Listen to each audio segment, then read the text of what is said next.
Welcome to Indiana Sports Beat Radio, presented by Wow Food Group and Andy Moore Honda of Bloomington. Know your role and shut your mouth, you jabroni! Fires upfield into the end zone, and it's caught. Jelani Woods, touchdown! IND1! A 43-point night for Tyrese Halliburton. How do you like that, partner? Galloway drives all the way to the hole, throws it off, got it! Indiana's got their first lead of this contest. I mean, that's a goddamn Emmy winner right there. Now, from the Golf Club at Eagle Point Studios, here's your host, Jim Coyle. Hello, everybody. Welcome aboard. Thanks a lot for joining us here for another edition of Indiana Sports Beat Radio on this Thursday, December 21st, the day after National Signing Day begins. College football, lots to get to, of course. For that, Indiana pulling in a big class, lots to talk about there. The Big Ten, who did well. We shall find out. How are you? And how's your day going? Getting ready as we get closer and closer to Christmas each and every day.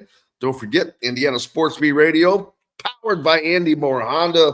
Bloomington, make sure you go to andymorehonda.com to get more to your door.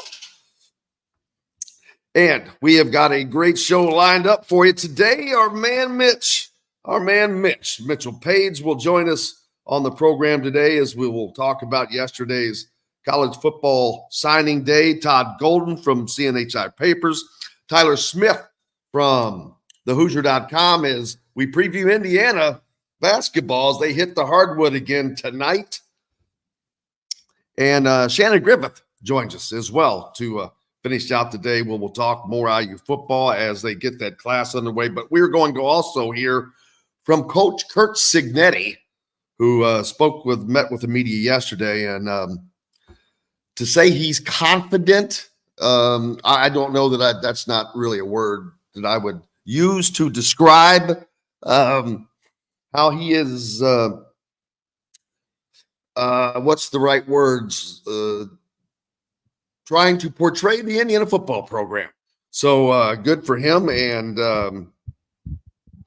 but I've got to tell you, one of my favorite lines from yesterday, I forget the question. It doesn't even matter. This is going to be gold. It's gold, Jerry. Gold.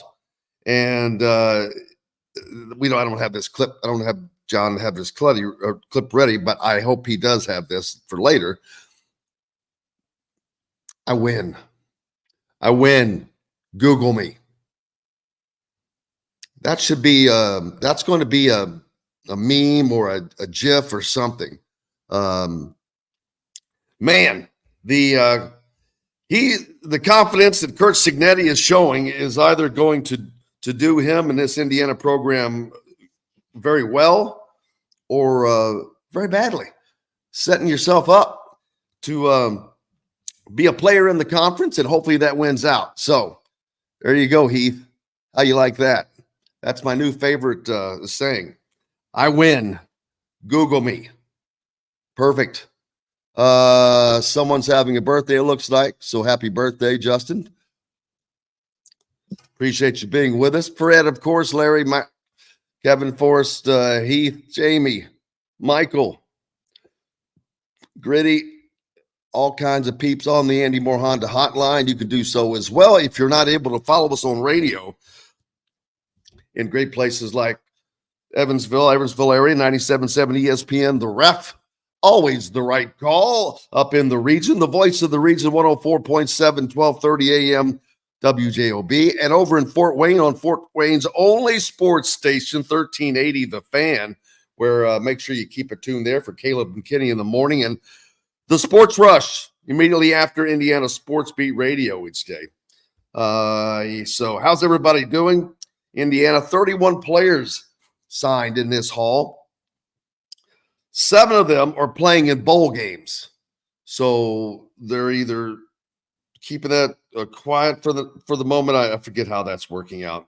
There's also 6 early high school enrollees who will be coming in at the break. One of those is Tyler Cherry, the 4-star quarterback from Center Grove High School. good take for Indiana on both sides of the ball. They pull in some defenders, lots in the secondary. We'll get to all that and more. Mitchell Paige will join us. We'll get his thoughts on Indiana's haul. And, of course, Shannon Griffith, as well as Todd Golden. We'll talk to him about that. But we can't forget also Indiana has to get back on the hardwood tonight and bounce back from the showing from 2 nights ago. They were right back at it. What are the chances they play like they did the other night? I say slim to none. I'd say that there's been a little talking, a little discussion had about what happened and why. What will the rotations be like? I'm going to be very interested to see how that goes as Indiana takes on North Alabama. That's later on tonight at 8:30. Now, before that, a game some of you might be interested in down in our southern listeners, Louisville and Kentucky play tonight, John Boy, and that should be an absolute massacre.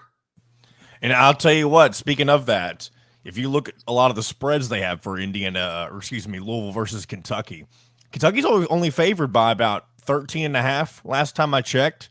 So if you're of the betting kind and you're familiar with how bad this Louisville program has been as of late, I think you hammer Kentucky to cover this game.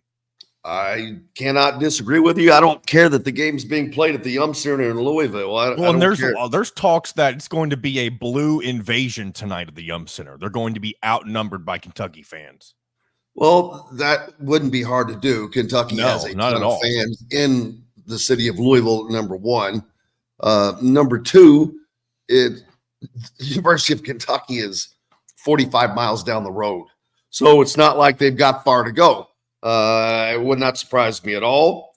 A lot of Louisville fans are apathetic right now because of how the play has gone. So, yeah, if you're going to do it, now's the time to do it. And Kentucky coming off of a big win over North Carolina, so that would not surprise me at all. Speaking of point spread, what's the spread for Indiana tonight? Well, Indiana keeps winning against these mid-major programs. Another shot at it tonight with North Alabama. Let's see. Over and under 147.5. Indiana also a 13.5 point favorite at last check. That's it, huh? I tell you what, I need to stop being surprised by these small spreads against these I don't want to call them no names, but these smaller schools. But Indiana hasn't performed well against any of them. So I understand why that's the case.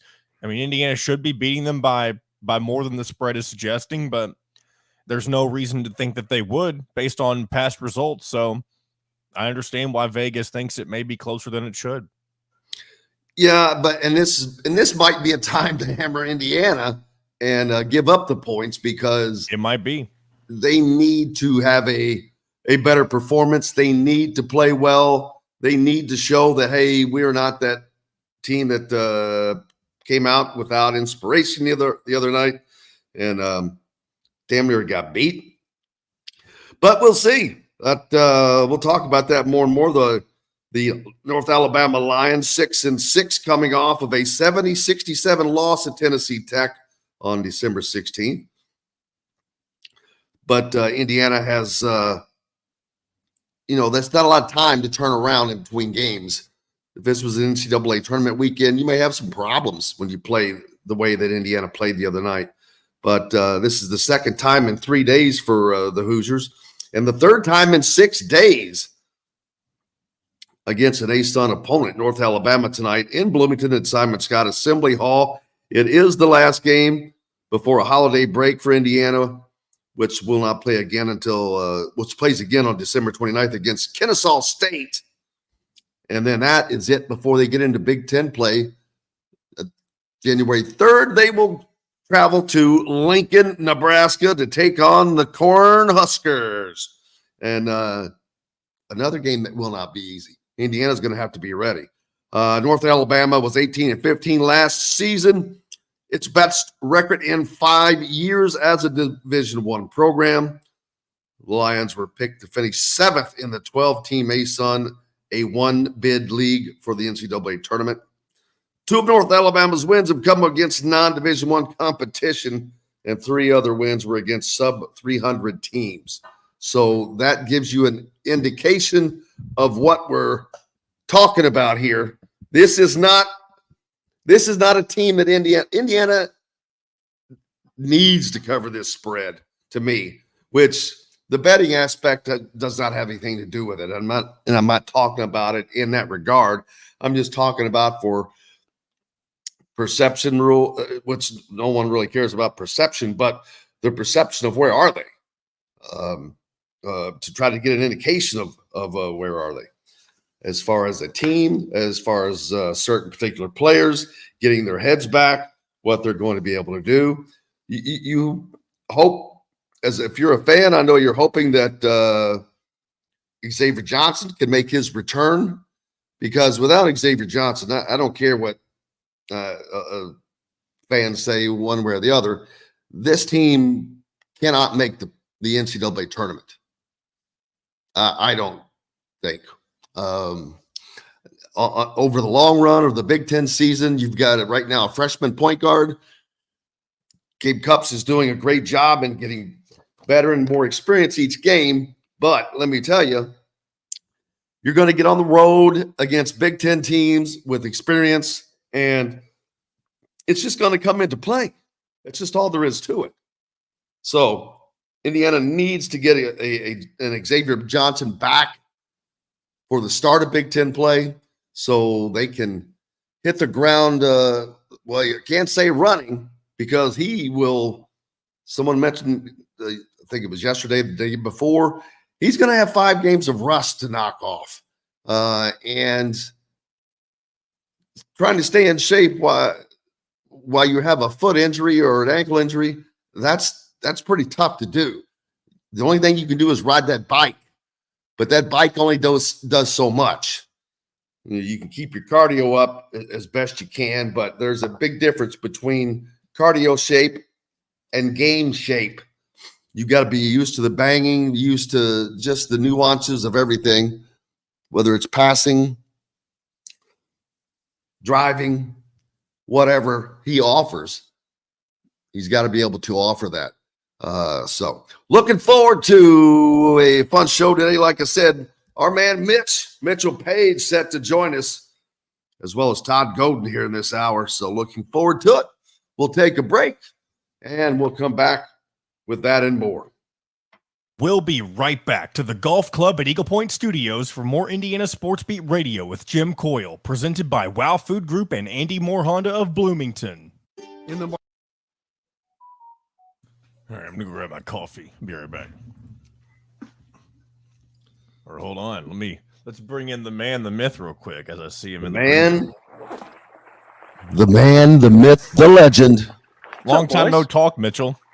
I know it. Been forever. What's up, boys? How you doing? Well, Good, I'm going man. to grab some coffee. I'll be right back. Merry Christmas, Mitchell. You too, sir. It has been a long time with you, Jim. What's been going on? How are things?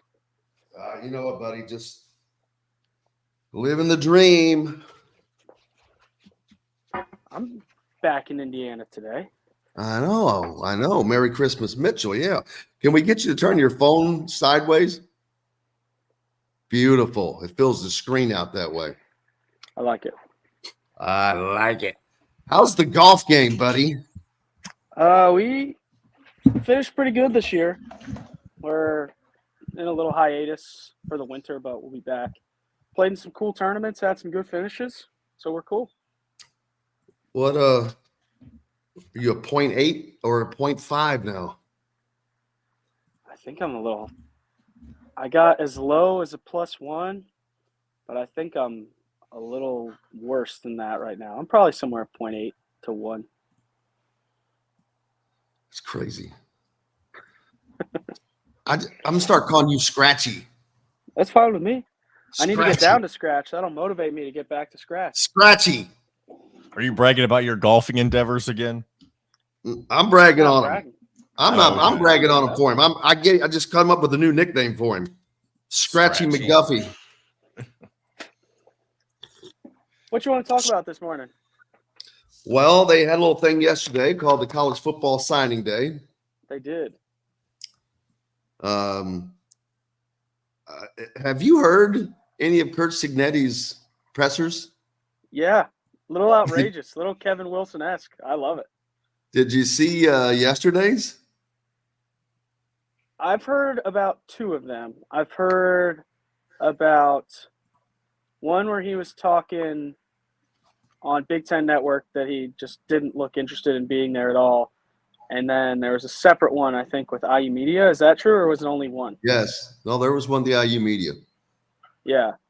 The one at the IU Media has some awesome quotes. John, do you have those? I'm in them I started looking through some of them during the first segment, but I've got some work to do still. I don't have the ones I want just yet. Gotta have. I know I'm looking for the one in particular for sure. This has got to be a new meme or your new meme. Right, here we go. Here we go. Eagle Point in Bloomington. This segment is brought to you by the Chop Shop, home of the Indiana football and men's basketball coaches shows. Now back to the Golf Club at Eagle Point Studios for more Indiana Sports Beat Radio with Jim Coyle, presented by Wow Food Group and Andy Moore Honda of Bloomington. Welcome back, Indiana Sports Beat Radio here on this Thursday, December 21. We're getting close to Christmas, and speaking of Christmas, Merry Christmas, Mitchell, as Mitchell Paige joins us. So a Merry Christmas to you all. I brought Mitchell Paige as a present for you. Former Indiana football player, wide receiver extraordinaire Mitchell Paige joins us. How are you, sir? Back in state. Yeah, I'm awesome. Back in Indiana. It's a little chilly here, but it's always good to be back home. This will always be home. So I'm in a good mood this morning. That's perfect. You know, you get to get away from that balmy, nice weather of Charleston, South Carolina. Come home for Christmas with you should have a scarf on. You make sure you get a saw in one hand, like you're going out to saw the old family Christmas tree down. The whole deal. We need a little Chevy Chase. Need a little Chevy Chase action. I'm happy it's not freezing because we don't have a scraper for the car. So we would have been out of luck. That's Mitch's new meme. We don't have a scraper. We don't have a scraper. We would have been locked. We'd been in trouble. We've been good. John, there's your new there's your new subject matter for your next podcast. We don't have a scraper. We go way deeper than that, but that you never know. So we had a caller the other day call him out, actually. So be sure to not really call him out, but they had a response to one of his comments that he made about a particular subject matter. But yeah, Ashley, she put me in my place big time. Do tell. It was just very naive. You guys are stupid moment is all it was. Yeah, gee, I wish I could say I've never experienced one of those. Yeah. And she was absolutely right. She got her mom voice on and told me how it was. That's hilarious. That's great. Love it. How have you been, sir? I'm good. Really good. Everything's got some big news coming. I'm not going to tell you what it is yet because we got a little announcement thing coming, but some good things are happening for the Pages, and it's an exciting time for sure. I could not be happier for you, my friend, and I look forward to that breaking news when it does happen. Yeah, no, that's like the worst thing to do. I come on here and just leave you with a cliffhanger, but yeah, I got to do it. It's no worries. It's, just breaking news is what we like to do, but no biggie, man. No, don't worry about it. Not at all. But we look forward to breaking that news here at Indiana Sports Beat Radio when it's ready to be broken. Absolutely.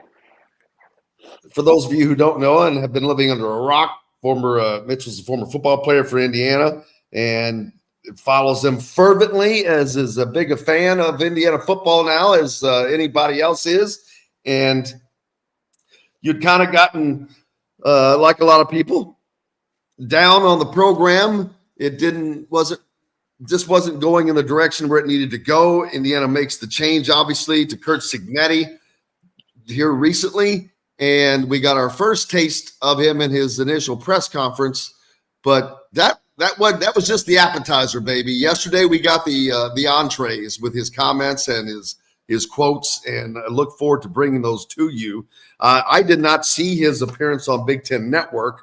You alluded to that in saying that there are a lot of comments that he looked like he could have cared less to be there, which I would say he could not have cared less whether or not he was there or not. I don't think that he gives the rat's butt about doing that kind of stuff. I'll be honest with you.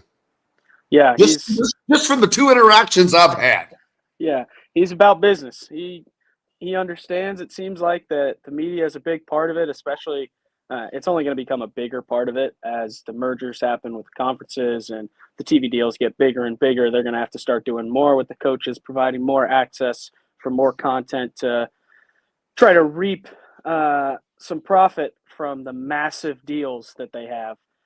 It just is not his cup of tea right now. I've really enjoyed watching him. He's solely focused on bringing players in, and I don't think it was necessarily a culture issue. I know LEO was a big thing, and it's a great thing. The premise of it was a great thing. It just to have somebody fresh in there that truly believes in himself and has confidence that he can do anything. Indiana's a hard job.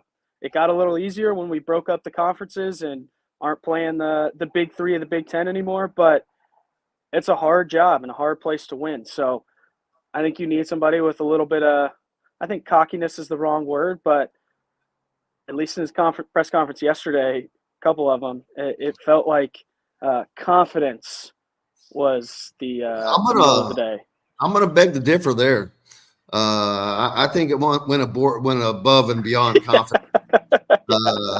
I hate to disagree with you on the holiday season, my friend, but on this one, I'm going to beg to differ. That one, he didn't step his toe over the line. He jumped over the line. There was never a line. And he ran right past it. And I'm not saying it was a bad thing, good thing, bad thing. I'm just saying in my mind, there's no doubt which side of that line he was on yesterday. Yeah. Very confident. I started that by saying that, but yeah, it's borderline on some arrogance, which can be a good thing. I know that he wants and needs his football team to adopt that persona on the field, not necessarily personally, but on the field. That's what he wants them to think, that they are the baddest ass guys on the field. And if you don't think that, you're probably beaten before you play. So he's wanting to instill that attitude. And I'm not sure that that's the attitude this team has had for the last few seasons. Yeah, it reminds me of the way, and all I can do is pull from my experience. So I talk a lot about the Kevin Wilson days because that's who I played for, but I played on an offense that scored 50 on everybody, and that's how we thought. I had no business thinking like that. When you see me line up out there with those guys on the other teams that are twice my size, bigger, faster, stronger, and I still believe there was no way they were going to stop me or us. It didn't matter what they did. We were going to score 50 points. And it's not a maybe rational way to think, but if you adopt that way of thinking, there's a lot of power in that. And I think that's something that a program like Indiana needs as you're trying to make a new identity in the new college football world. Starting with a little bit of arrogance may not be the worst thing. No, not at all. And he's done a good enough job that he pulled some guys back out of the portal. I mean, for Indiana, that could have gone anywhere. Donovan McCulley could have written his own ticket. That was probably the biggest recapture from the portal for him for an offense, for someone who's offensively minded. That's better than signing a 4 or 5 star receiver in my mind. This guy's ready to go. He's ready to go. He's proven. I think that was his biggest job. Indiana didn't have a bunch of guys on the roster that I thought were gotta have back. I think we talked on. Well, if they would have, They wouldn't have been. Yeah, that team was 3-9. It just it's the reality of the situation. I'm sure they're nice kids, but when you're coming on a 3-9 team, they had a bunch of people enter the portal, and that happens every year. Where oh no, we're losing everybody to the portal. What's the coach going to do? But then you think about it. Well, yeah, there's probably a lot of kids that are going to transfer to the MAC because that's where they belong, and that's okay. They're just not Big Ten players, and for him to get the guys that he got back, McCulley and Carter Smith in particular, and then a couple guys sprinkled in, and to really attack the class and finish with 26 or whatever he finished with, signed, sealed, delivered in 20 days when he told at least 50% of the guys that were committed, thanks but no thanks, which is exactly what you should do. He pulled a Dion, and a lot of people gave Dion crap over that. I did not have a problem with that because why you going to lie to a kid? If they're not going to play there and you know they're not going to play, dude, just tell them. And I know that a lot of the kids and parents get upset over that, but you know what? Guess what? That's the reality of life. Welcome to life. Yeah, it's business. College football life is a business, and it's not high school. We don't care about your mom, your dad. We want to win. And he did the kids a great service. If some kid that's been committed for a year and a half and loves IU, grew up wanting to go to IU, is going to be on scholarship and gets a scholarship pulled because he's not going to play, sorry, that sucks. We want to win. And I think that – I think it too. Philip says Ken Palm rankings has Indiana number 87 right now, overall number 100. I'm assuming that's on the basketball side, of course. So we'll talk more about that later. We've got Mitchell back with us. There we go. Sorry. I got a phone call. Got a phone call, and that always messes it up. I'm just on my phone today. You ain't got time for that crap, man. That's what I'm saying. Don't they know it's like 9 in the morning, almost Christmas time? I'll wrap it up because I can ramble. I can talk about this stuff all the time. But college recruiting is just a business, and he went out and got the JMU guys because JMU was a top 20 team in the country last year. You're giving those kids an opportunity to play in one of two soon-to-be super conferences, and my guess is there'll be some kind of promotion relegation. You got to get guys that are at that caliber, and Indiana didn't have it in that class. And he had some tough conversations early, the 20 straight 4th and 1 days. I really like that, but it just is – he's coming with a different attitude. There's a why not us, everybody out of my way kind of attitude, and that's what Indiana needs. I'm really excited. I'll probably be at all the games. It's got a new fire, I think, in the fan base. I can't imagine how great those team meetings are. Because when you come in and somebody's talking like that, it fires you up. It gets you ready to go to those winter workouts. You forget about how bad it was last year. You got a whole new mindset. And I think it was a home run hire through the first 21 days now, I guess. Hopefully you can continue it. Well, I can tell you this. During your playing time, can you imagine if Indiana football was getting just as much or more attention than Indiana basketball, positive attention? No. I think it hurt that when I was there, they were number 1 in the country. So that hurt us. Could have been a little bit of a that could have been a little bit of an effect. I can see that. Yeah, Cody Zeller, Victor Oladipo, Yogi Ferrell were playing in Assembly Hall at that time. So that might have hurt our standings in terms of that hierarchy. But yeah, I don't know. I think the current football team, they may not get the attention that team was getting, the number 1 overall team in the country in basketball, but it would have been close. I mean, I've gotten calls and texts from people I haven't heard from in a long time talking about the Indiana football coach. Just not something that I really would have ever expected from people that are not Indiana fans and don't live in Indiana mostly. I'm obviously down in South Carolina. People asking me about it. So it's an exciting time. My most retweeted tweet ever now, as of right now, is the one where I recorded him when he got introduced during the basketball game. That thing, I was like, bam, look at this. That Indiana, there's been the term used, sleeping giant. They're not I don't know that they're a sleeping giant, but they're a sleeping something that can become relevant.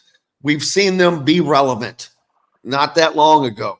So, and that was with a kind of an up and down situation all the way across the board. This is a lot more stable of a situation. You've got a lot more experience coming in across the board with all the coaching staff, with the recruiting, someone who has led a program, not just led a program, but led programs from similar situations out of that into success. And that makes a gigantic difference. And not only that, that same person not only thinks he can do it at Indiana, he knows he can do it at Indiana. Yeah, he's never had a platform like the one he's about to have.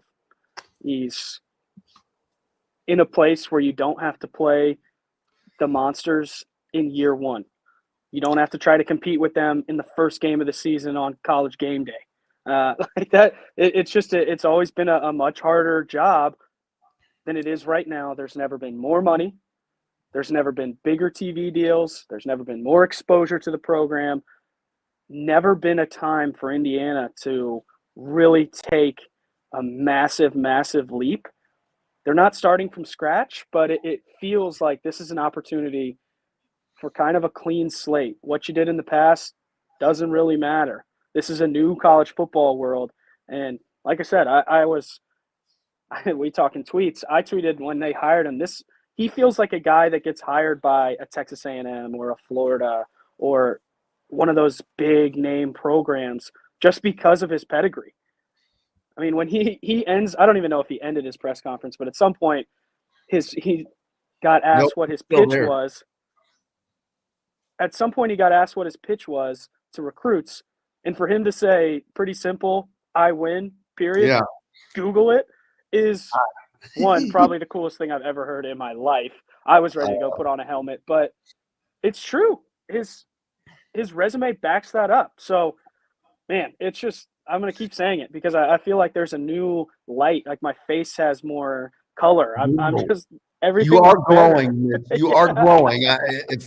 And it's a failure of mine to not mention that already. For those of you who see Mitch, even on the radio show, he is glowing. I was waiting for you to say it, and I had to say it myself because I you have a new glow about you. I thought it was something else.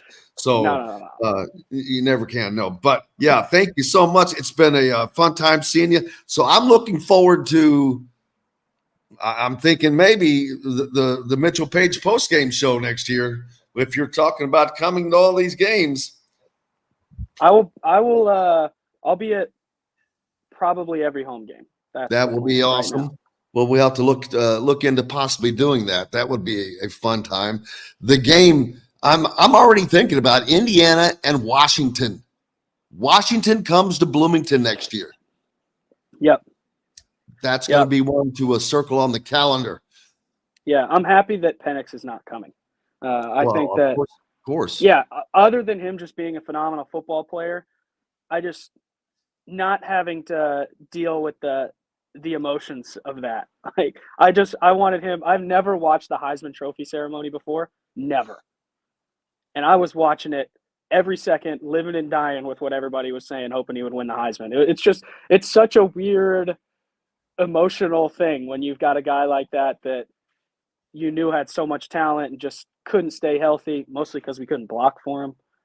He makes a life-saving decision essentially and goes to Washington. You just can't hate a kid for that, but I'm happy we don't have to cheer against him. Because now, Kalen DeBoer, I have no problem cheering against. He's a great coach, but we're going to smoke the Huskies. Mitchell Paige, I love it always and look forward to it again soon, brother. Enjoy the holidays. Happy holidays to the Mitchell Paige family. And tell your dad said hello and hope you guys have a wonderful holiday season. Yeah, absolutely. You guys as well. Look forward to seeing you hopefully in the very near future in person. Absolutely. Mitchell Paige joining us here on Indiana Sports Beat Radio. We've got lots more coming up. Todd Golden from CNHI Papers joins us next right after this break. We'll be right back to the Golf Club at Eagle Point Studios for more Indiana Sports Beat Radio with Jim Coyle, presented by Wow Food Group and Andy Moore Honda of Bloomington. Love you, brother. Appreciate you so much. It's great to see you. Yeah, you too. I saw somebody commented that I was great. That made my whole morning.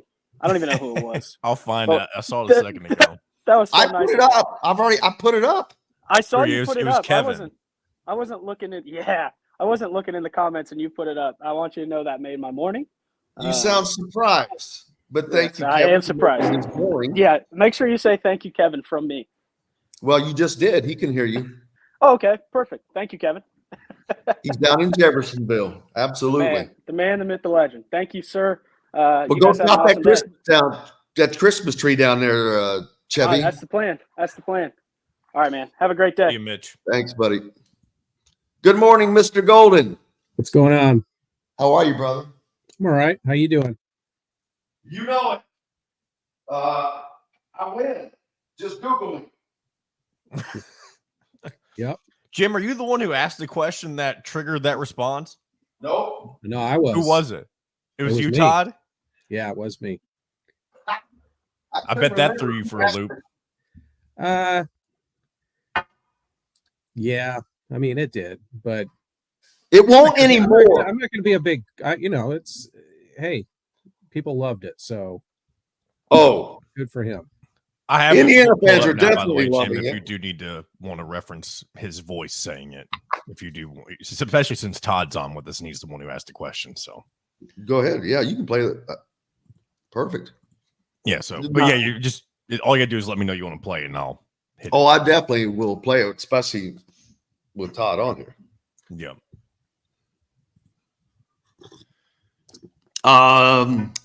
We'll continue into football, and then we'll talk a little bit about the basketball at the end because they've got a game tonight, of course. Yep. I forgot, there is basketball we have to talk about. All this football talk, football dominating the news. That does not happen in Bloomington. No, it sure doesn't. It's weird. It's a strange feeling. Man, you've got great sound. Do I? Are you using a regular microphone or are you using a computer microphone? No, just the computer one. Probably have a computer. Well, it's probably partly because he's inside, he's contained. Yeah, got some good soundproofing wherever he's sitting at. Yeah, because I don't have that right now. You have a good microphone, though. That makes a big difference. Yes, that does help. Otherwise, the sound would be bouncing all over the place.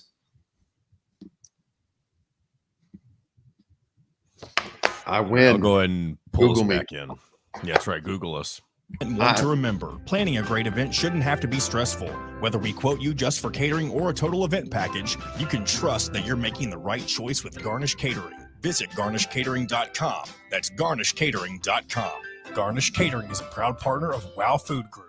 This segment is brought to you by Remax Advanced Realty, Indie Home Pros team by Cheryl Sizemore.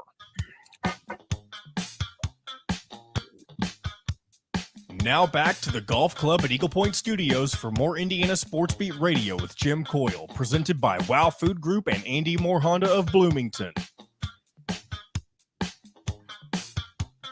Buy your What? beats today.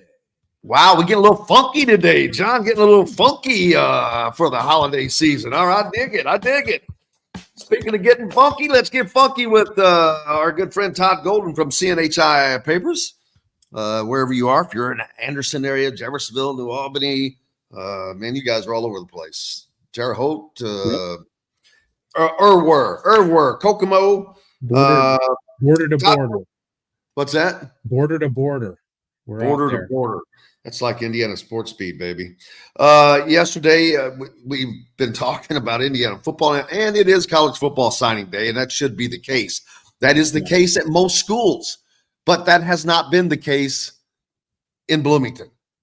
Even on signing day, there was usually stuff, obviously, to talk about, but not to the point to where it dominates the news cycle, especially during basketball season. But part of this is based not on what Indiana was able to do yesterday, but a lot of it on what was said by the new coach, Kurt Cignetti, He alone gave some manna from heaven in about a 25 minute span there, some stuff that's just going to be used for a minute. But my one question is, he's either setting Indiana up to be a very, very confident team that believes in themselves, or setting them up for some locker room fodder for some of these teams that are like, whoa, hey, Mr. Johnny come lately. I'm sure there's going to be a little of that. So I think that ship has sailed. I don't think he's you know what fans like? They like that. I mean, Indiana fans absolutely are loving it. Yeah. And, he's writing some checks, but his career suggests that he cashes them. So right now you got to give him the benefit of the doubt, and his career record does speak for itself. He's won everywhere he's been, and he knows it, and he's going to let you know it. And I think, fans respond to that, and, give him credit. I mean, it takes some balls to do that stuff. And absolutely. He's demonstrating that he has the balls to say things like that. So good for him. We'll see how it works out down the line. But, like I said, his career record has given him the right to say things like that. So, hey, cool. I mean, let's go for the ride. Yeah. And I don't think that it's done. It's not like that's being lost upon him that's happening as well, that he is purposely putting some of that on his team. He wants them to feel some of that pressure, because if you don't feel it, and you don't feel that drive, you don't feel like you have to do this, then you're not going to do it. So he, in part, this reminds me of a lot of things that, I hear from Todd about Bob Knight. There was a lot of things he did that was so purpose driven mentally. And I think this is one of those things, but we're just so unaccustomed to seeing this from an Indiana football coach. Mitchell Paige, who was just on with us, referenced his time playing for Kevin Wilson, who was similar to that. But, man, he may have eclipsed Kevin Wilson in a 2-week period already. Yeah, he's you know what? You're trying to sell your program. So why wouldn't you come out and, show what you mean to be to the fans? Why not? I mean, he is a proven winner. So to say that he's a proven winner and to not, be particularly diplomatic about it is his right. And, I'm sure he also understands the uphill climb it's going to take to make Indiana football a winner. I mean, it's going to take some, bravery and some brazen statements and things like that. And, he knows it's all going to be proven out on the field eventually. So, it's, as you said, it's kind of selling a, vision to his players, selling an expectation for his players. And, he's also putting a lot of pressure on himself to deliver. So, I don't have any problem with it. I think it's the way to go. And obviously Indiana fans have, everything I've seen, they respond very positively to it. Oh, it's an exciting time. I dig it. It's fun. It's exciting. The fans are eating it up, and it's going to be fun to follow this along. The only thing that's, as a reporter, it's going to be, now you're always going to be wondering, well, who's going to be the one that gets it this time? Whatever normal question you ask, you're always like, oh, who's going to be the one that gets that nabbed? Speaking of which, yesterday, one of the great answers elicited came from a question of yours, John. If you have that ready for us, let's let that baby roll. This is from yesterday's presser after the bulk of the college football signing day had gotten over yesterday. Here's what Kurt Signetti had to say in response to a question from our good friend Todd Golden. It's pretty simple. I win. Google me. That's it. Well, that's the answer. What did you answer? Oh, you asked him about selling. How do you sell his vision? And I I actually had a different question in mind, and then I kind of switched when he was talking about culture. And I just wanted to get into what when he talks to players, whether they're coming out of the portal, whether he's re-recruiting players or whether it's a high school player, what goes behind? I mean, every coach says they win, but what goes into what he says that sells the culture of his own winning? That's what I was getting at. He didn't really get it, and that's okay. And he answered that. So, hey, we're not, the questions that we ask, we want responses. He gave a good response. So, you can't argue with that. No, well, he got a lot of guys to buy into that vision and believe that as well, with flipping some guys, none of which bigger on the offensive side than Tyler Cherry, the 4-star quarterback from Center Grove High School. That quarterback's room has gone, being for Indiana, one of completely semi-disarray and unknowns to a box full of toys. And it's like, oh my, it's like Christmas time for the quarterback's coach at Indiana, because he's going to have 4 guys on that roster that probably all could have a shot at starting. But of course, the heir apparent, Mr. Rourke, coming in from Ohio with the most experience and is expected to be the starter, with everyone else vying for that backup spot behind him.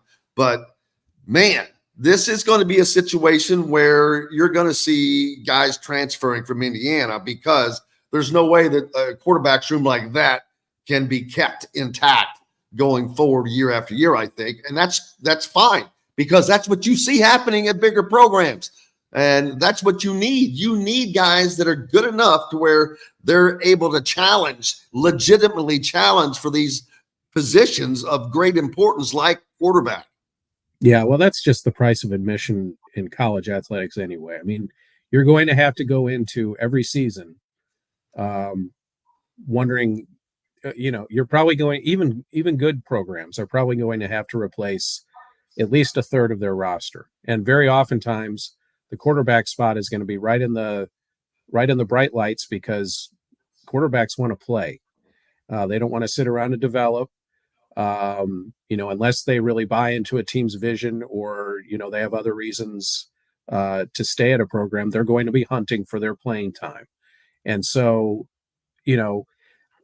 we'll see what happens this offseason. I like that Cignetti said that, although Rourke would seemingly have the inside track, that he has to earn it. And he mentioned spring ball, and that Tyler Cherry will be here for spring ball and will be able to get a leg up in terms of development, which in the first year of a coach is huge. I mean, that is going to be a big advantage for Cherry. But I guess what I'm more actually, the question I had lined up was what his time frame is on deciding when a quarterback, when he makes a decision on when the starter is in place, because that hung over last season, and I know the previous season before I was covering Indiana's too, to where it became a distraction. And I've seen other programs do the same thing, where the quarterback battle went into the season, and it's just I'm not a big believer in it. I think you should have your quarterback determined very early in August camp. So we'll see what Kurt does with it. He's got some nice options. He also has the kid he was going to have at James Madison, Mendoza, coming up from Miami. So it'll be interesting to see what decisions he makes. And of course, as he has mentioned, he's got a good track record with quarterbacks. So, whomever gets the job is going to be in pretty good stead. Yeah, and he also referenced, now, as beloved as he was James Madison, he is now probably the villain there, being looked at as the guy who has not only left their program, but raided their program. And guess what? Did you think that wasn't going to happen? Yeah. I mean, it happens to everybody when there's a coach that moves up, especially a chance to move up. Well, of course, these guys are going to do that. They're going from playing in for James Madison in that conference to playing in the Big Ten.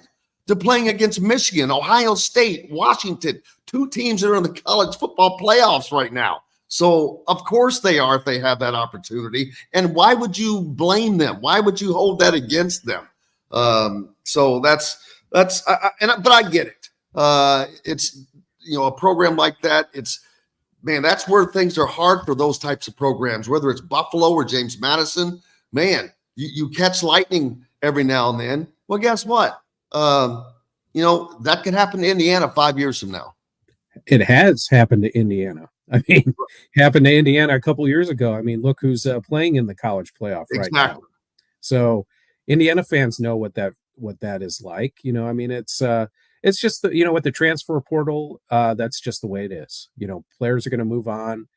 The days where you could have 4 or 5 years to fall in love or not with a certain player will happen, but not anywhere near as often. I think fans are still taken aback by it. I mean, it still is so relatively new that there's still generations of fans getting used to changes that happened 10, 15 years ago. And there has been a ton of change in college athletics in a very short period of time.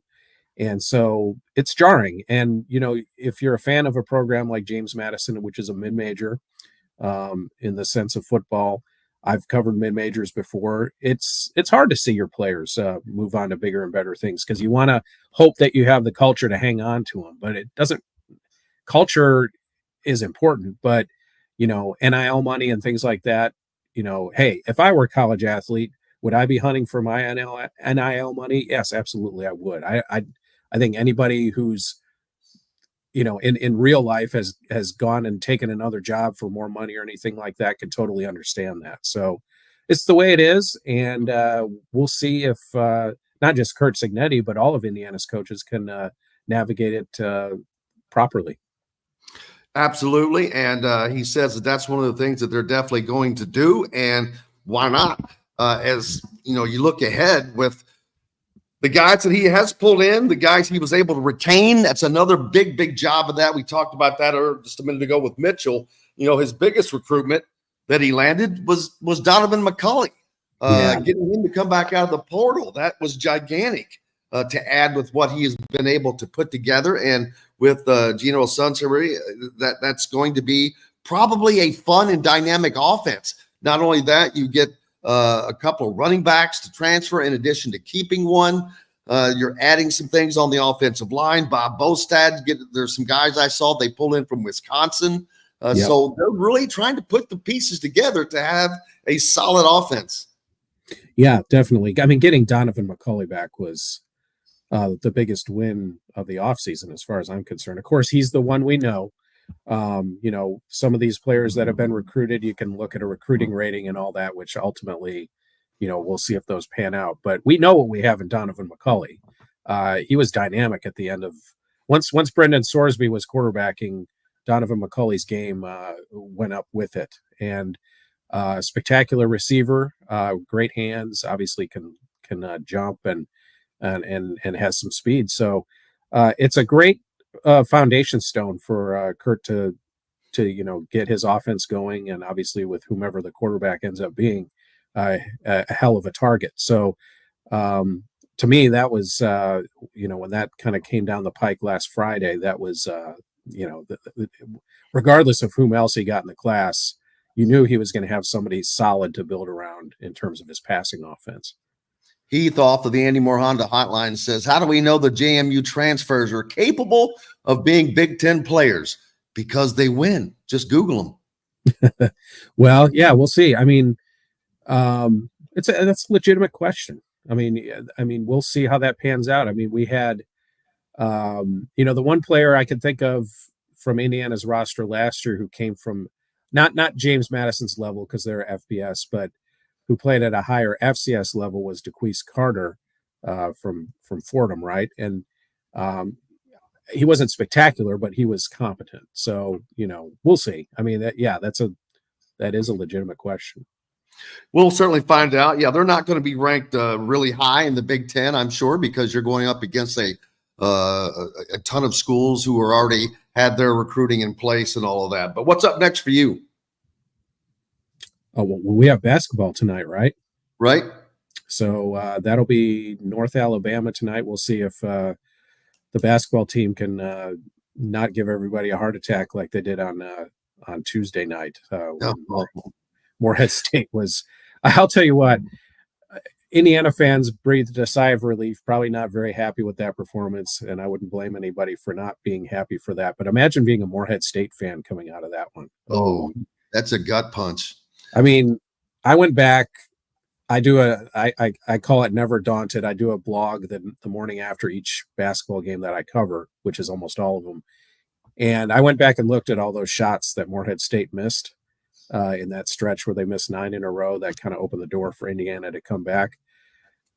I mean, at least 4 or 5 of those shots were either wide open or right at the rim, bunnies, that they should have converted. And they convert any one of those shots, and Indiana's probably in deep trouble, deeper trouble than they're already in the first place. So sometimes it's better to be lucky than good, and I think, give Indiana credit. They finally, showed some intensity and some will to win. Their offense unlocked a little bit in the final 8 minutes as well. But that was too close for comfort on Tuesday night, because they can't afford any bad losses. I mean, they just don't have any quality wins to match it. They'll get opportunities in the Big Ten, but the Big Ten itself doesn't have many teams up in the top half of in the top, 20 of the net. So, Indiana's walking a fine line. They can't have games like they had on Tuesday night. I mean, they survived it, but it's got to be better than that. Absolutely. Todd Golden from CNHI Papers. Make sure you give him a follow. We'll look forward to talking to you hopefully next week, my friend. All right. Thanks, Jim. You bet. We've got lots more coming up here on Indiana Sports Beat Radio. Tyler Smith from thehoosier.com joins us, and we will preview tonight's Indiana basketball game with North Alabama. That and much more when we come back. We'll be right back to the Golf Club at Eagle Point Studios for more Indiana Sports Beat Radio with Jim Coyle, presented by Wow Food Group and Andy Moore Honda of Bloomington. In the market for a new or Thanks, Todd. Yep. I'll see you guys later. Thank you, buddy. Appreciate you. All right. Merry Christmas. I forgot.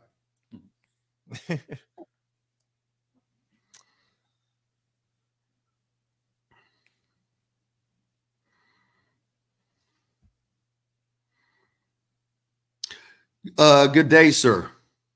How's it going? It's going, man. The John, the other there, let's see. I had that Macaulay, the Macaulay one that you were sort of referencing towards the end of that segment. If that's what you're talking about, the quotes from Signetti. What about Macaulay? Yeah, you and Todd were talking about that being the biggest recruiting win. Well, no, that'll be a good one to play, but that, and because we'll have some 950s open. Yes, because no Chris today. So we can run them during that time. I'll try to find one more to go with that as well. Yeah. Do you have the transcript? No, I was looking for it, but you never emailed it to me. Unless I just missed over, but I looked for it earlier.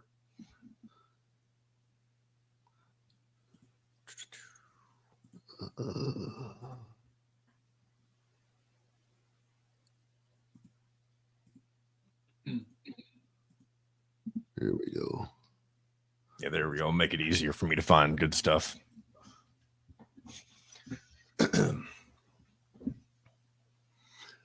It's gold, Jerry. Gold.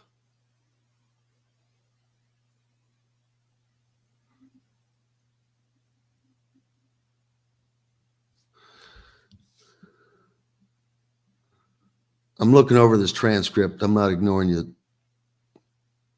You're fine, Jim. I can look through it if you. I mean, I know you've already. Oh, I was just looking for just for because it's cracked me up. I mean, it's going to be. Yeah. I didn't realize it was 8:30 tip tonight. It's late. It is. Jim really doesn't want to do a post-game show tonight, and I'm not sure if there's going to be one tonight. That's just late.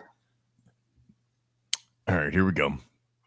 Now building exclusively south of Bloomington within the Stonecrest Golf community. Choose from one of the gorgeous Stonecrest Signature Series house plans. We have several lots available with scenic views of the golf course. Contact Amy Rhoda with Revesco Real Estate for additional information. 812-583-0919 or go to mystonecrestliving.com. That's mystonecrestliving.com for more details.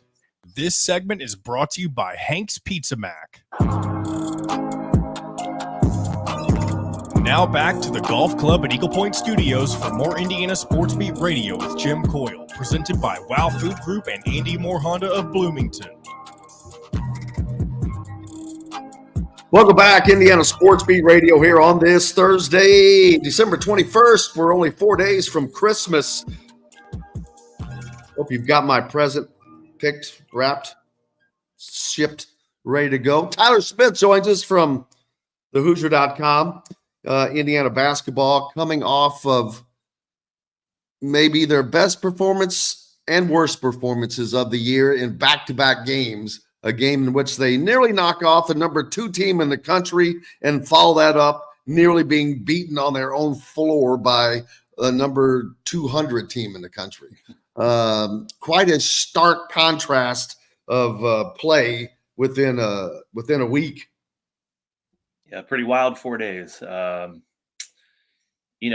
Obviously we've talked about how there's a lot of parity in the college game now, but there's still no excuse for the performance that they put together Tuesday. And, I can relate in many ways to Coach Woodson. As a coach myself, there's been many times, obviously not the same level as this, but many times where you let your team know that you can lose any night if you don't bring it, and prepare every game as if it is a rivalry game or a big game, and then they just don't come to play. And hopefully the practice yesterday kind of lit a fire and let them know that's unacceptable, and hopefully we see a different team against North Alabama, because it's a pretty similar squad to Morehead State and a lot of these other teams that Indiana's played in the non-conference throughout the year. So pretty wild, though. We kind of see what they're capable of with I believe they're up 50-37 late over Kansas.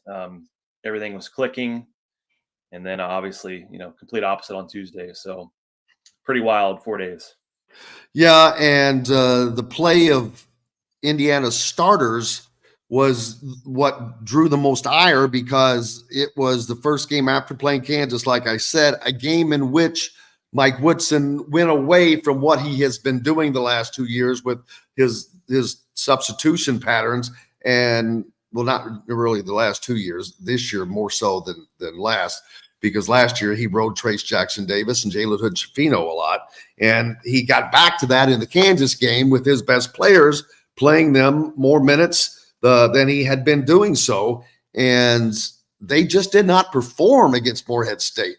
You had a couple of starters that didn't score, all 5 of them accounted for only 12 first half total points against Morehead State, which I don't even know how that's possible at home.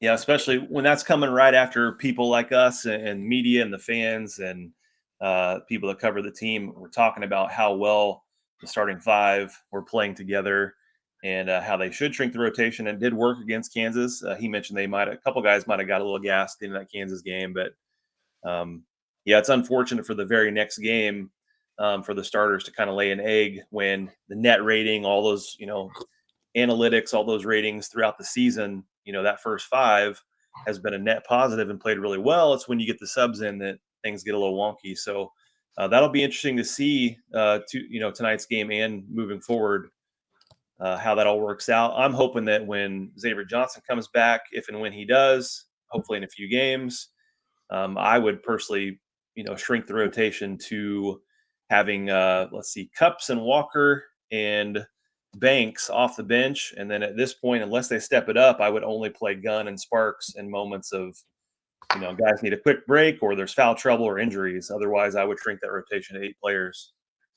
Yeah, you're going to have Gabe Cupps can step in because he has been playing plenty. and Xavier will need that. He's not going to be able to come back and play 20 minutes a game right off the bat, I don't think.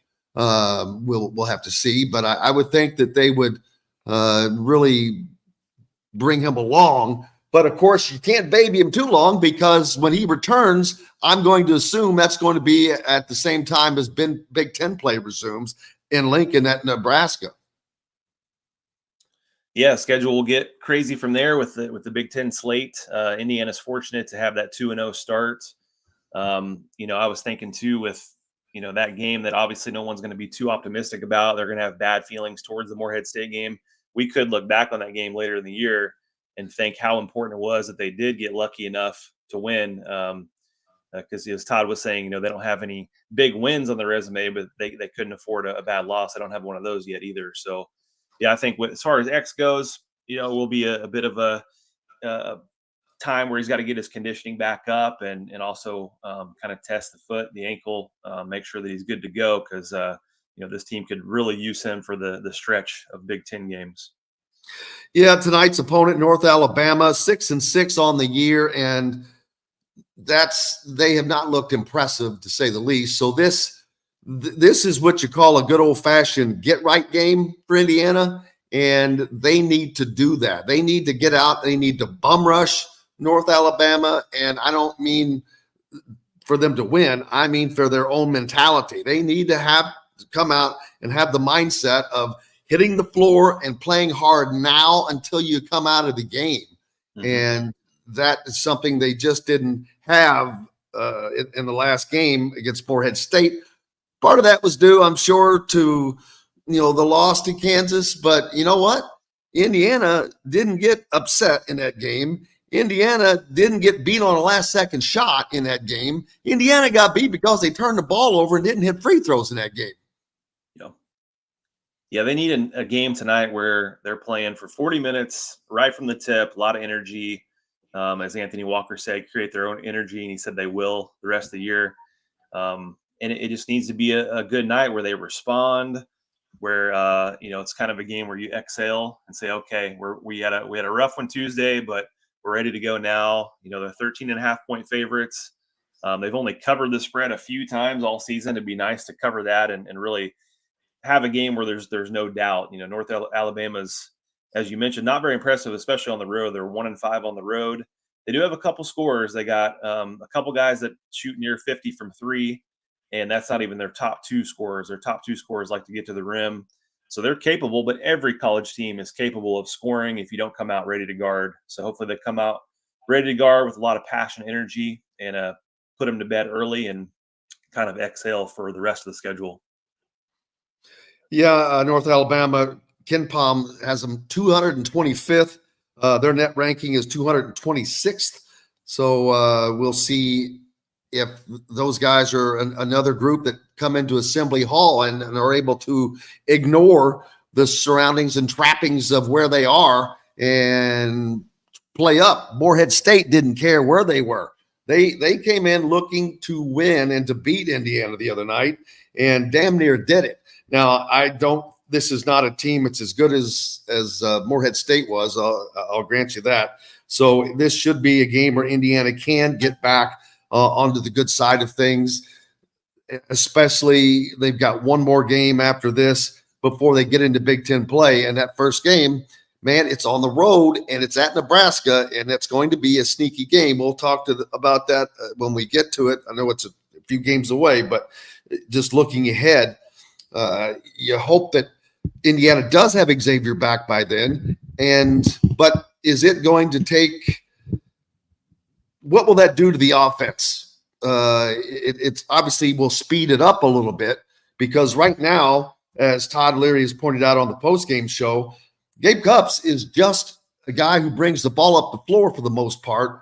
And after he crosses the half-point line, the ball didn't touch his hands a lot after that.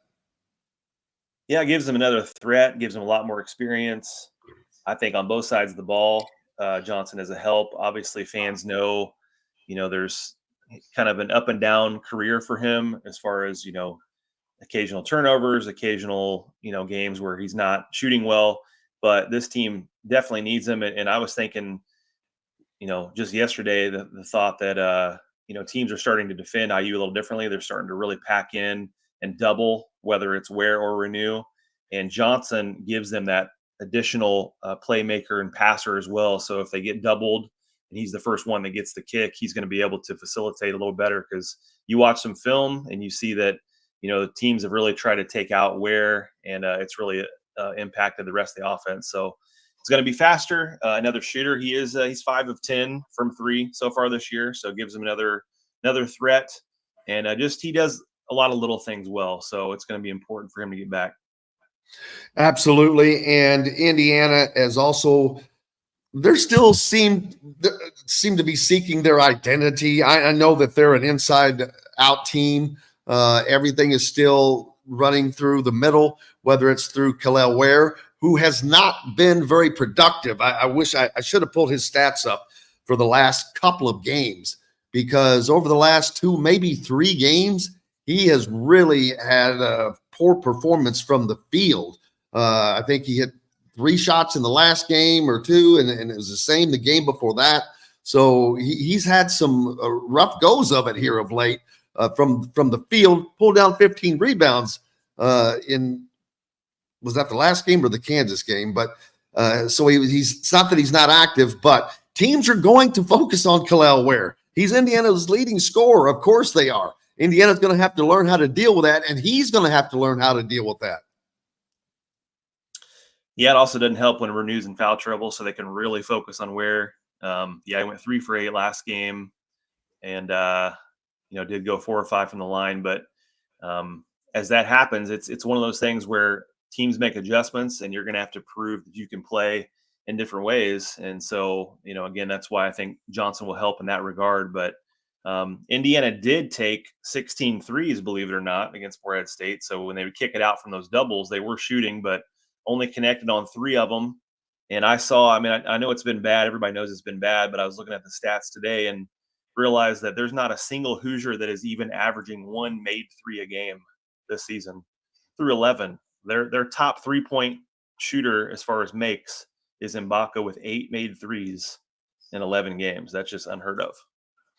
Yeah, and that's not going to be able to sustain Indiana. Even when you have a really good inside game like they can have, somebody has to step up and hit some of these shots. You don't have to hit 10 a game, but you really got to have 4, 5, 6 shots a game go down, and then run your offense the way you have been, because that's what you're going to do. And they've got to start hitting more free throws. This is a team that has a starting guard who's shooting 50% from the free throw line. You can't have that either. Yeah, it can win and lose you games, especially in the Big Ten. Other than the Kansas game, of course, the 2 games Indiana got blown out, but Indiana has this experience of playing all these close games against a lot of lower ranked teams that they've kind of squeaked out wins, and including the one, in Michigan. That was important to win that one. Hopefully Indiana will take that as experience of finding ways to win, because I think the entire Big Ten schedule, it's going to be a war every single night. And as you mentioned, though, the free throw portion of the game is going to win and lose some games. So got to figure it out. It seems like it's been a problem for a while. I'm not really sure why. Other than a layup, it's the easiest shot in the game. Confidence, step up there, knock it down. It could be contagious, though. They start seeing some go through. Obviously, Mbaka is great from the foul line. You start seeing some go through, and hopefully you confidence and continue that from there. Well, and they've got to get it worked out, because the Big Ten season, while the Big Ten is not looking as strong as, not that we thought it was going to be this juggernaut, but I thought it was going to be a little bit better than it looks at this moment. Don't know what it's going to be in a month from now. Things change. Teams get better. Teams find their rhythm. It could be Northwestern. It could be Ohio State that comes out of nowhere. It could be Illinois that challenges Purdue. We already know Purdue is the lone team that's up there. Wisconsin has a chance at looking good. And Iowa, I'm not sure what they're going to do. They're going to get up and down the floor, but it's going to be interesting. Indiana is going to have to hold serve at home for those games. But before we get to that, we still have 2 more games for them to play tonight to boost their record a little bit, I guess you'd say. Currently 8-3. So they'll at least should be 10-3 going into Big Ten play, which then if you split the Big Ten, if you go into Big Ten play 10-3 and you split Big Ten play, you're going to be 20-13. And boy, that keeps you on that Mendoza line. And normally that wouldn't be a bad place to be, especially with the Big Ten. But that's going to be a little tenuous this season because of what I just said and the fact that Indiana currently does not have a signature win. Yeah, they're going to need some of those, whether it's knocking off Purdue again, whether it's taking down Illinois. Wisconsin is ranked, so they're going to need some of those. Yeah, it's possible too that the field is so, I guess mid would be the word, not just in the Big Ten, but across college basketball. A lot of parity, but there's a lot of mediocrity. That could help them in terms of a lot of other teams kind of around the bubble that don't have huge signature wins either. But yeah, they're going to have to take care of business. If you look at that Big Ten conference schedule, is there any game that stands out to you as like, that's a for sure win, that's an easy win? Because I don't really even see any of those. So obviously at home against some of those weaker teams, you would think, but then you got those games like, Morehead State, Wright State, some of those games that should have been that way that were not. So Indiana's got to win at home, as you said. They got to knock off a couple of those ranked teams in the conference and then maybe make a little noise in the tournament, conference tournament, and see where their chips fall. And we can talk about the 3-point shooting all we want. It's not going to get better for this team. They're not going to be a 35-40% shooting team. Just not going to happen. And again, I don't think that they necessarily have to be. They just need to get 4 or 5. But along with that, they have to have – that's why it's so important to get Xavier Johnson back. You have to have a point guard that has the threat and the ability to get to the rim, to challenge those defenses, to score in other ways besides getting it to Kalel or Malik Renew or someone or Anthony Walker. Now you throw in that conversation for that matter. But you have to have a threat that is not from just those 3 guys. Trey Galloway showed that he was capable of doing that. If they just kept ignoring him and he kept driving to the basket and earned himself a career high by doing so and staying engaged. If he can continue that, now that brings so much more value to him because while he has had good games up and down this year, it's not been consistent. But that gives you that ultimate threat. If you add an Xavier Johnson in there, because right now Gabe Cupps is not up to that. He is not a threat to get to the rim. He's not a threat to shoot the 3. So he's not a threat. You've got to have, for Indiana to excel and to have better than a 500 Big Ten record, they're going to have to get production from both guard positions, in my opinion. Yeah, one of the issues is the strength of this team is pretty much everybody that plays the 3, 4, and 5 spots, and you can add Walker into that off the bench. There's only so many minutes for that. You got to have better guard play. Galloway, last 2 games has been really good. Even Morehead State, he was 2 of 4 from 3. So I think he's 4 for 8 from 3 in the last couple of games. And obviously we know he can drive. So one of the things I wrote when I wrote about Galloway a couple days ago is that if he can play at that level or close to it, if you get even close to that version of him, the outlook of the season can change if you get that extra piece. But as we continue to talk about it, Xavier Johnson, it just makes defenses more honest. It gives IU another threat, another look, more opportunity, and then they can't just completely double or triple wear the entire game if you have that extra threat out there. So Indiana's last I checked, a 13.5-point favorite in this game, and that is more to the play of North Alabama than it is of Indiana. We can certainly say that. But normally you would think that that's kind of a high spread. But I think that they cover this because they need to. They need to show, hey, that wasn't us. That's not what we've got we're trending back in a right direction. That was a blip. They need to show that was a blip and that they can. You've got to put teams like this away. This is all going to be part of the net rankings at the end of the year, and you cannot be playing 225th ranked teams closely like this, especially without those signature wins. And if you're having a Mendoza line record, if you're right at 200, so Indiana is going to have to show some inspiration. Yeah, they're fully capable, and as you said, they need it. So whether or not they do it remains to be seen. But it's just one of those, again, a night where hopefully they can exhale and realize that we brought it right from the tip. We put them away, because when you give any team life at all and feel like, that team starts to smell blood in the water, like they have a chance to win, all of a sudden their confidence is completely different for the rest of the game. So come out, smack them in the mouth, make them call timeout, and just send a message that we're not playing around tonight and let's get it done.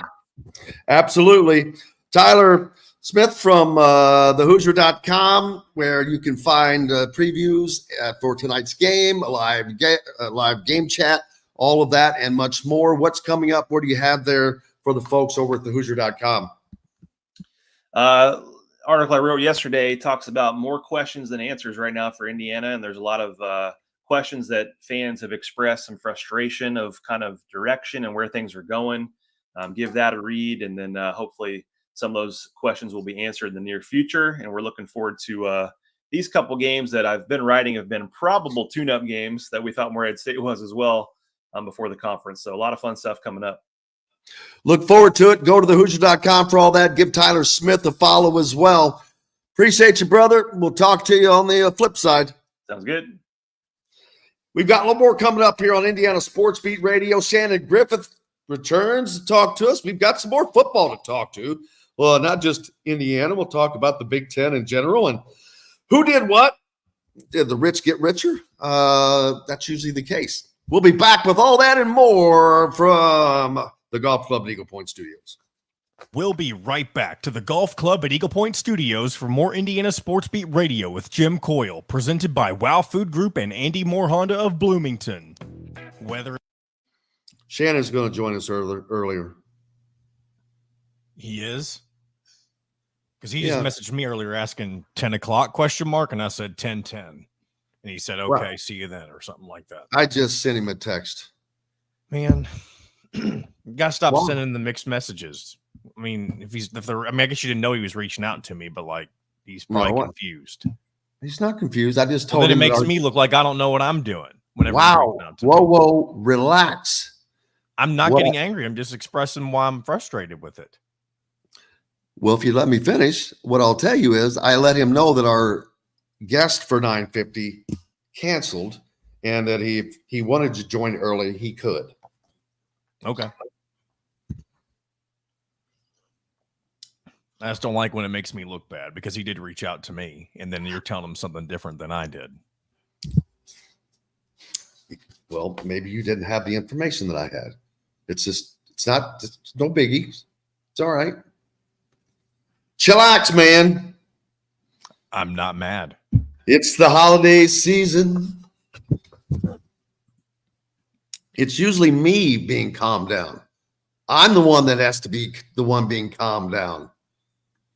I never said I was mad. I want to play as much Signetti as I can.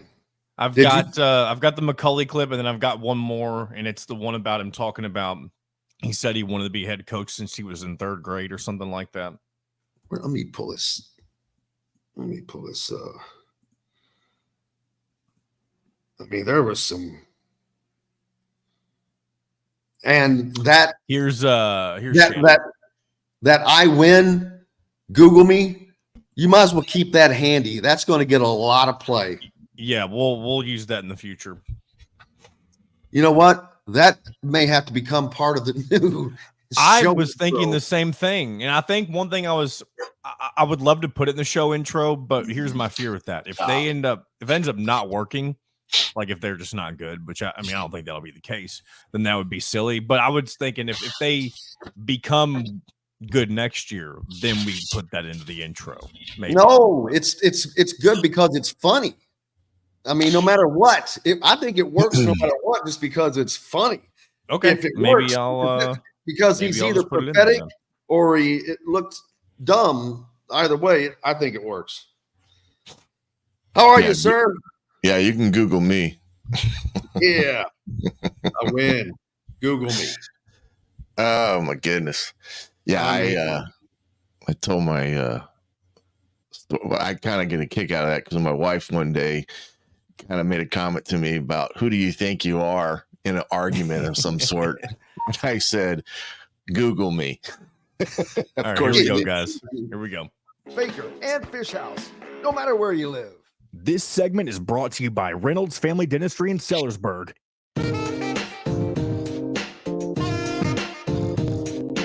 Now back to the Golf Club at Eagle Point Studios for more Indiana Sports Beat Radio with Jim Coyle, presented by Wow Food Group and Andy Moore Honda of Bloomington. Welcome back, Indiana Sports Beat Radio here on this Thursday. It's almost Christmas. Thanks a lot for being with us. And thanks for Shannon Griffith joining us a little early as our good buddy Chris Denary is traveling and landed at probably 4 a.m. or something and didn't get to sleep. So we're giving him the week off. But there's plenty to talk about, Shannon, in the world of football, not just for Indiana, but, of course, college football across the board. But why not start with Indiana? Because I win. Google me. Yeah, that was I was telling you before you came on, I used that once with my wife out of How'd that go for you? Disagreement, and it didn't go over well, but a couple days later she did Google me. And she was surprised. Well, you're lucky you didn't say Wikipedia me, and she goes in there and changes everything. Yeah, well, yeah, like yesterday, in my opinion, based upon the time period that Coach Signetti and his staff had to work with in general, I thought it was a pretty darn good job trying to either maintain what they already had in the hopper, because they had to reevaluate all those kids. And then on top of that, getting some key transfer portal kids to come in, especially the Rourke kid from Ohio, which I thought was a huge victory for them in that regard. Here's a kid that's thrown for 7,000 yards, MAC Player of the Year in 2022, I believe. And on top of that, I think he had a 10-win season and a 9-win season, a part of the Ohio Bobcats that also went to the bowl games that year. So I liked his answer. I liked his, description of why he goes to the portal. He's not looking for guys that maybe have potential. He's looking for guys that have a body of work that can be evaluated and critiqued. And at the quarterback position, you've got to have somebody that knows how to play that position. And that's exactly what they got with Rourke. Yeah, and not only that, you get back. He gets back a lot of important pieces in the Indiana offense that they did have. None bigger than Donovan McCulley, of course, a prime target now. Although his prime target at Ohio is also in the fold in Indiana, so there's a lot of comfortability there. Indiana brought in some wide receivers. On top of that, through the portal, brought in some running backs. You get back Trent Howland in out of the portal, another big recouper, because he really came on at the end of the year. And Josh Henderson dealt with some injuries. They gave him opportunities. So the offense is really taking shape. Of course, the big question will remain that offensive line. I know that they've gotten a few recruits in. You've got a couple of guys in from Wisconsin, which is exactly where you want an offensive lineman to come from. You want that big corn-fed northern guys. That's why Wisconsin ran the damn ball like they did all those years. But Bob Bostad being with that Wisconsin background, man, you can kind of see that coming together. There's a reason he kept Bob Bostad. He was the only guy he kept on the staff. Well, no question. Coach Bob Stead's, body of work speaks for itself, and well known within the coaching profession for the offensive line play. You're absolutely right as far as the offensive line goes. I still think they need a couple more, and maybe that's what he's awaiting to announce here after the bowl season, which I kind of summarized. Those kids may be playing for James Madison, quite honestly. But, well, some of them are, but there may be others that are playing for other places. But yeah. And he's taking a hit because of the James Madison kids he's pulled out already. Yeah, it'll be interesting to see if that same dynamic involves James Madison now with Holy Cross, because I already saw a couple Holy Cross kids going to James Madison. So, yeah, the fans weren't too happy with him. But the tackle kid, Trey, I think it's Weedig from Wisconsin, 6'7". 300-pound body kid, and if they can pull in a couple more like that, absolutely got some, their stock on the offensive line immediately rises. Depth has always been an issue at that position. I thought they got some good freshmen at that spot too that can be added into that mix. And but yeah, I think they addressed the things that they needed to address on a short window of recruiting, and they were able to get those older players out of the portal, especially like you said, getting Donovan back, getting Holland back, and then adding to that around it. I thought was a pretty darn good job done. Now, if you paid attention to rankings, it looks like that's not a very good recruiting class because they ranked like 17th out of the Big Ten. And, I think that's discussion stuff, but I think when you look at it individually about the positions that they needed based upon who they got coming in as first-year players, I thought it was pretty darn good. Getting the Tyler Cherry kid out of Center Grove, that kind of fell into their lap in some respects, but that kid's a dynamite player. So when you look at that, he's going to be a mid-year enrollee. When those guys come back in January, that quarterback room is going to be Rourke, Taven Jackson, Brock Lowry, and Tyler Cherry. That is going to be an interesting competition to watch, because that competition will start January when they come back on campus. It won't start when football, in the spring start. It'll start right then and there, and he's going to have his eye on who's the leader, who can rally the troops in the weight room, in the morning workouts, and things of that magnitude. And it'll be interesting to see who kind of steps up in that regard. Yeah, there's no doubt. Indiana is going to have a real quarterback battle at least this spring and this summer. And that's not going to be something I think fans have to worry about after that going forward. That stuff is going to be determined before the season, because you cannot go into a season not knowing who your damn leader is. Right. Absolutely. You just can't, especially when you still don't know 6 games into the freaking season. That just all that says is, maybe we made the wrong choice. But that's a problem that's not going to come around this year, and that's great for Indiana fans, great for Indiana football, and it's also great to know that you're going to have some depth, because if there are injuries, you're going to have guys that are ready to go and ready to step in there. And that, I'm trying to think back, when Nate Sudfeld maybe was a freshman, there were, I can't remember the other 2 guys that were in that quarterback's room. All 3 of them played. Kevin Wilson had 3 different guys. It was Cameron Kaufman and Trey Roberson who were on there. You go. Yeah. Indiana has not. I mean, that's the last time Indiana had a quarterback's room like that, and those guys were all kind of different in each of their ways. But man, the talent that he's got pulled in there right now, it's going to be fun. And it's not just on the offensive side of the ball. Ton of DBs. Jaja Boyd, number one, recruit, That's a big time recruit for Indiana, a 4-star defensive player. They don't get many of those. No. And the athleticism they're going to have in that defensive backfield next year is going to be. I can go back just not very long ago, back in 2020, I guess it was, when Indiana led the country in takeaways. They were pretty good in the defensive backfield then, but this is going to give them the most young talent they've had in a long time at that position. Yeah, and they kind of opened up a new area for them in recruiting, and that being the Pennsylvania area where Boyd is from.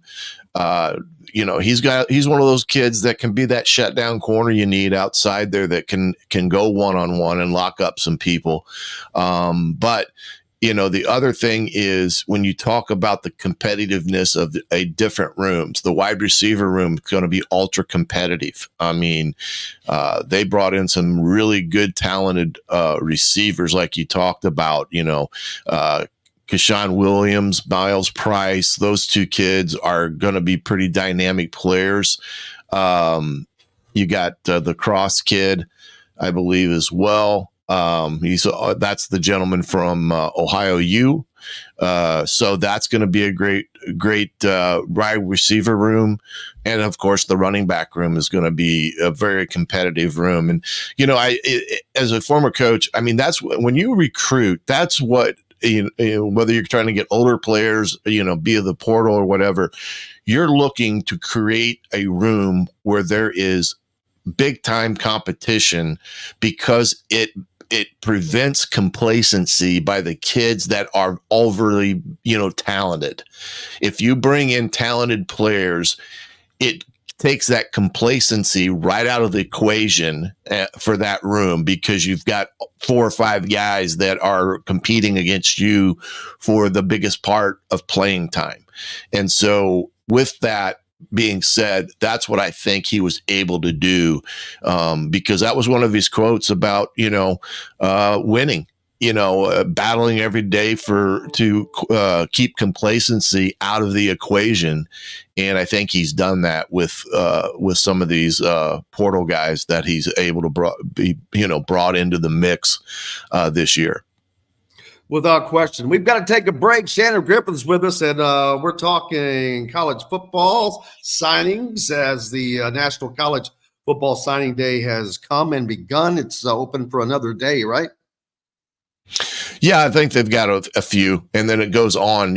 Kids can sign up all the way up through the June for that matter. But the 20th is always the prime date, and then there will be a little bit of the signing date nationally, that February date that comes about here in a couple months. And then I think both of us have referenced there are 7 players, I believe, that are still not been named because they're playing for other teams right now in bowl games. So they'll keep that on the QT. But we've got more coming up here on Indiana Sports Beat Radio right after this. We'll be right back to the Golf Club at Eagle Point Studios for more Indiana Sports Beat Radio with Jim Coyle, presented by Wow Food Group and Andy Moore Honda of Bloomington. John Boy, I just sent you a question that has a good answer of what he did. I don't know if you can pull it. You don't want to use the other 2 that I have that we haven't used? No, they'll be fine. They're probably, are they long or short? They're both fairly long. Actually, I don't know what the Cully one is, but the second one about the beginning of it talks about him wanting to be a head coach since he was in 3rd grade. That's a long answer. I want the good stuff. What else did he say besides I win, Google me? There was something else. Oh, what question was it in? I'm one of the winningest coaches in the country. I think I'm number 7. Oh, he did say that? That's funny. Yes. Let me go back to the yeah. Let's see if I can find that. There's a few things that I looked at and says it's fine to have that confidence in the honeymoon phase. That's been, and Todd Golden was on earlier and said it. He goes, he's writing checks. His background says he's back it up, but it's ballsy because you're at Indiana. I don't know how. I know you want to portray that to your team, but I don't know that you have to portray that completely to the media just yet. Right. Absolutely. But you know what? Yeah. On the other side, you're getting what you're getting. You're not getting something now and then something different later. So there's a value in that. Yeah, and that's his personality too, which is a little bit, I mean, he was on the media guy prior to going live about looking down, he didn't like the fact that he had to look down for the questions and stuff. And he made some comment about, you got to teach everybody about, winning or something like that. And I was like, dude, you're chill out a little bit. Let's win a few games before you get into those dynamics, but that's his personality, which may either be beloved or very. Like you could. I was telling somebody this yesterday. If it doesn't work out, he immediately becomes seen as like the next Scott Frost with the amount of just things that he says that have no substance. If it doesn't work out. Yeah. And he ultimately will become, bashed pretty easily just because of it. People will remember. Kind of like Tom Allen. The LEO thing was great when he was winning, but look how quickly that bit him in the ass. That's true. That's true. Here we go. The golf club at Eagle Point in Bloomington. This segment is brought to you by the Ugly Grouper. Now back to the golf club at Eagle Point Studios for more Indiana Sports Beat Radio with Jim Coyle, presented by Wow Food Group and Andy Moore Honda of Bloomington. Welcome back to Indiana Sports Beat Radio here on this Thursday after the opening day of the college football signing period. Indiana with a large 26-man class expected to swell to 31, or that was a 26. Was it 26?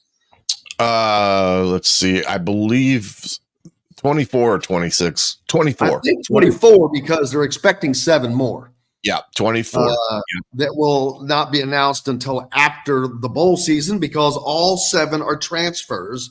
So, quite certain there's a few more James Madison players that are going to leave a bitter taste down there in Virginia, as they're feeling a little butthurt right now, without question. And he knows that. He referenced that he's the villain now at James Madison. You go from being a hero to being a hated man. Yes, you do in that regard, especially when you take some transfers with you and also some commits that were firmly committed to James Madison at one point, and they jumped out of the boat and got in his boat and came to Bloomington. So yeah, that's kind of the way it rolls nowadays with fan bases. They love you when you're winning, and if you leave them, you're not very well liked after that point. But it is what it is in college stuff, college football nowadays, and it makes it a little fun as well. Here, just to give you an indication of go to Indiana Sports Beat's YouTube page and channel and the entire presser is there. But just to give you a little taste, if you haven't seen it, a question was asked yesterday. When it comes to that culture you were just talking about, meshing the recruits here you're getting and some of the guys you kept, where does that process start? What do you mean? I don't get the question. Well, when you recruit them, how do you sell your vision, your culture? Who are you talking about? The high school guys, the transfers, who? All the above. It's pretty simple. I win. Google me. I mean, that was the entire scope of that quick questioning, but it's like, wow, okay. Yeah. And there was another one that it's they're hilarious. So yeah, definitely go check that out if you haven't. It's worth a watch. He is Man, and it's not just the IU media. Mitchell, I didn't see this, but Mitchell Paige was on with us earlier, and he referenced seeing some comments about Coach Curt Cignetti's appearance on Big Ten Network, that he may have appeared like he couldn't have cared less whether he was there or not. And I'm like, he couldn't have. He's all about doing it. You know, his mind's elsewhere. He believes that he belongs where he is. He believes that he is a Big Ten head coach. He believes that he can put a Big Ten quality team on the field. He believes that. And the reason I know he believes that, one thing I learned a long time ago from Howard Snellenberger. You want to talk about somebody of quotes, one of the greatest quotes of all time. Yeah. Louisville's on a collision course with a national championship. The only variable is time. That's one of my favorite all-time greats. And I remember him saying this because I was a little peon working in TV then down in Louisville and covered his Tuesday pressers. And I remember him saying this. And I'm like, what the hell is this dude talking about? Louisville sucks. And they did suck. And they played in this old dinky 100-year-old Cardinal Stadium. The turf was horrid. It sat right on top of concrete. And he says, we're going to build a stadium. And guess what? They built a stadium. Guess what? They played. They were on offsides against Rutgers from playing for a national championship in 2008. And those guys believe what they are saying. They have to, most of them, and I guarantee you, Curt Cignetti does. And you have to. So I'm not. Please don't anyone think that I'm making fun. Not. I believe that he believes what he's saying, and you have to believe that because your players have to believe that. Yeah, I mean, he wears it on his sleeve, I guess you could say. About what he's about, who he is, and his belief in his way of doing things. I think he even during the presser referenced his team manual that he has utilized from place to place to place. And I get that, as a coach, as you lay out what your expectations are from your assistant coaches to the staff that's in around you. And then he projects that belief that he's put on paper outwardly to players, to people that he comes in contact with. I guess if you wanted to use a reference for him, he's got a little bit of Bobby Knight in him. Not to say that he's Bobby Knight, but a little Bobby Knight, a little Kevin Wilson hybrid. Yeah. Yeah. But his body of work speaks for itself. Now, that's all well and good up until the first game. Then that body of work also includes what he's going to do at Indiana. And I do firmly believe that he has in his mindset that he's going to win at Indiana, and because he believes in what his approach to doing so is. And I guarantee it, the kids are going to find out real quick now, because when they come back in January, they're going to get a nice break away from it. Coaches are going to get a chance to rejuvenate and recharge their batteries. But when those kids come back in January and they have that first team meeting, he's going to lay out what his expectations are, whether you're a transfer or somebody that's been in the program. He's going to lay out his expectations, and they're going to find out real quick on who's all in, who's half in, and he's going to address that, because it's going to be tough in the months of January and February in the weight room and in morning conditioning, because he strikes me as that guy that's going to be the 6 o'clock morning conditioning, getting after it, and he's going to find out real quick who he can count on and who he has to work with in terms of getting the buy-in that he requires in his program. So he's got it all laid out. It'll be an interesting dynamic when things get back in full swing. I don't know. Have they announced their spring practice dates as of yet? I would highly doubt that, because everything probably has to go through him, and that is probably something he has not had time to even look at at the moment. Yeah, because usually falls there in that, late to late March, 1st of April. So when you look at it, in a course of about 60 to 80 days, they're going to go from the weight room and conditioning right into getting it all put in spring ball. So it's a short window, but it's going to be an interesting dynamic for those kids coming back now, and his approach to things. And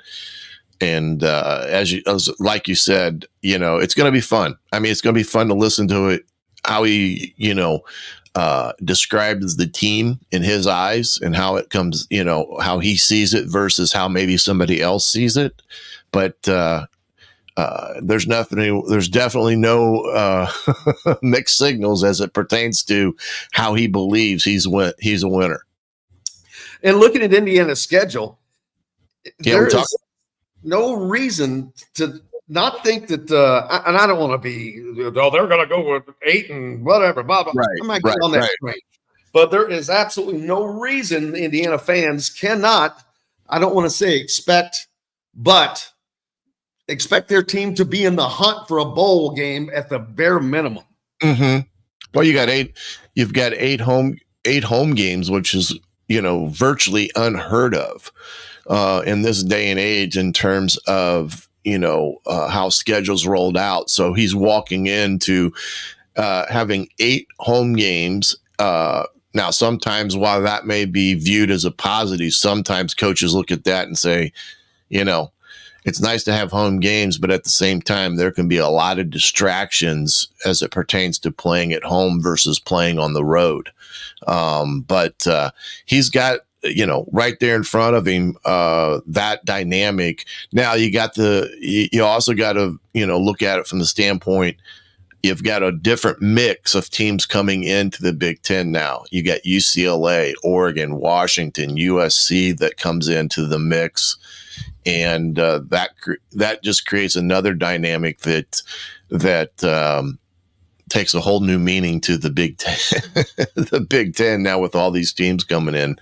But you're right. The 8 games at home, you've got to feel pretty confident in that regard that a lot of whatever your goals are going to be, being that getting to a bowl game would be the big one on top of that equation, is a very obtainable goal in his first year. Yeah, and looking at that schedule, the first 2 games are non-con games, but then they have that wake-up call as they will travel to Los Angeles, California, and play in the Rose Bowl for the first time since 1968. Yeah.